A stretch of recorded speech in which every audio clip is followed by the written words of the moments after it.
Hi! Magandang umaga sa inyo mga kachismosa! O, diba? Dahil umaga ngayon, magpa-araw-araw muna tayo mga dipongal. Oo, dahil dyan, napakaganda kayo magpa-araw-araw ng ganito. Gala-gala, tingin-tingin sa paligid, ay dipongal, agad-agad may makikita ka agad mga chismosa. O syempre, makakarinig-rinig ka ng konti pag napadaan ka sa gilid nila. Oh, 'di ba nakakatuwa? Dahil diyan, may nakismis ako. Oo, dahil nainggit ako. Hindi naman naiinggit. Kasi sa kapanahunan natin noon, ay di po nga mga 80s, 90s.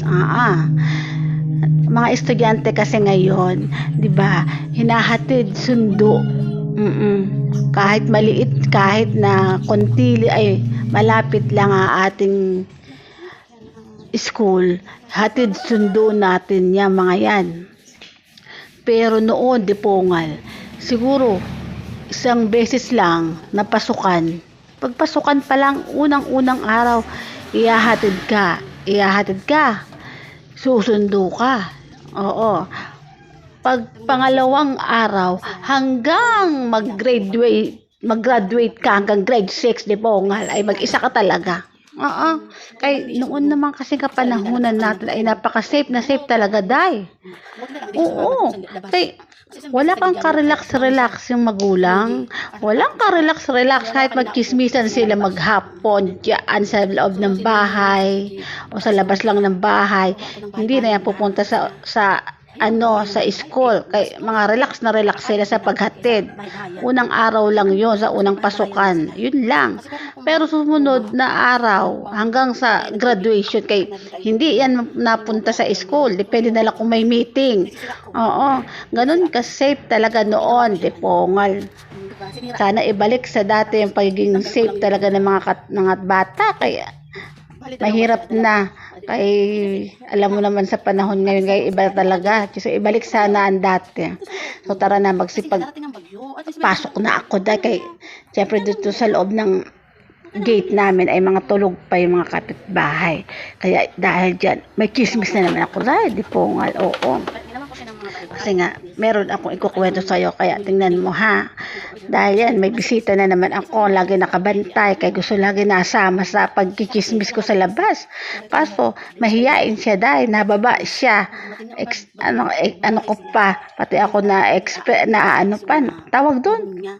Gusto niya kasi maghatid, yung baba, bubuhatin, tapos ibababa na naman, dipungal. Natatakot kasi siya sa kalsada.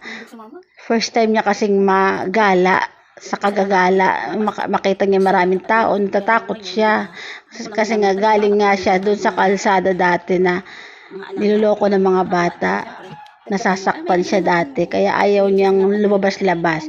Ewan ko ba niya, sumama-sama pa sa akin. Ewan ko ba naman dyan, nakakalokang bata. Yeah! Ang kit-kit na pag mga baby na. Alam mo, nakakatuwa talaga pag mga baby, no? Mapatao, mapapusa, o aso. Pag mga baby talaga, minsan nga kahit yata daga eh. Basta mga baby pa lang eh. Ang kit-kit. Naglalaro siya, oh. Diba? Ginawan pa siya. Matigas nga lang, matigas. Kaya nahirapan ako ano mga pinto-pinto niya. Diba? Ganun. Para pag umulan-ulan ng malakas, nasarado ko yung pinto niya. Diba? Nakakata. At least hindi siya magastos, diba? Yun lang, napakismis lang ako kasi walang magawa. At least, ano na siya, mga nakatali. Bukas naman ng ulan, bukas naman ang hangin, hindi maaalis yung bahay nila kasi matigas yan. Hello, baby! Ayan, kabila, naglalaro na naman. Ayan, ganyan lang sila palagi. Ganyan lang din eh.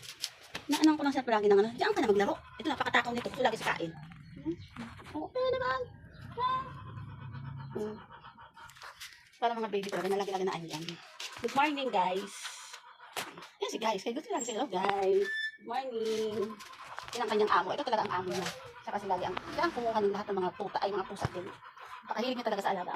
Ang pagmulat pa lang ng mata niya, naikot na yan sa alagaan niya. Kasi doon sa apartment nila. Kumain ka, tapos lang nila kumain. Bakit? Ano gusto ko niya? Yan mo. Yung kasing inano namin, sa isang apartment, ayaw ng may-ari. Makalat daw, sabi. Pero kung ayaw ng amo. Yung ending, saka nakabagsak yung mga alaga niya. Kasi ayaw niya itapon. Kawawa naman din kasi. Diba? Okay. Kakain na naman sila. Oh. Diba? Kakain na naman sila. Yun, bye na muna sa'yo. Kasi ko muna. Bye!